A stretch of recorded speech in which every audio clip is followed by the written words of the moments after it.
Mama Martha Karua, let me tell you what I wanted to come and tell William Ruto here. Mr. President, how can you sell a pipeline? How can Ruto sell a pipeline where we get our fuel? How can he sell KICC? What is wrong with it? He wants to sell the port of Mombasa. He wants to sell everything that Kenyans were left with by our forefathers. Those who are talking to President William Ruto, tell him to leave KICC, to leave ADC farms, to leave the pipeline, to leave everything he found in our country. Yes.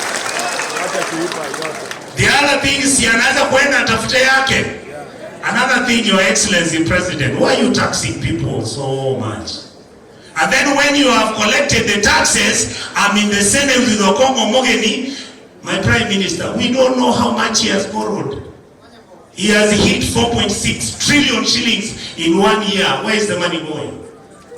This is the problem we have with the President. Why is he not able? Okay, if we are stupid people, tell our leaders, call Martha Karua, call Raila, call Kalonzo, call Nyaribo, call Sibarati, sit with them and say, this is what I've borrowed and this one I've not stolen. But it looks like everything they are stealing. Now, what does he want us to do? Thank you so much. Yasava sesemie motigarewi ambia mono. Mwaka Steve, MP West Mugrango. Na salimu nyote, kwa majina ni Florence Gishuke, Managing Director, Engineers Land and Properties Limited. Na wakaribisha nyote kwa sherehe yetu ya kuwakabidhi wateja wetu zaidi ya title deeds 300 kati ya miradi yetu 13 hapa Nakuru County. Nasihi waliowekeza nasi tuungane pamoja tarehe 16 Disemba mwaka huu pale Nakuru Athletic Club ama NAC Nakuru Town.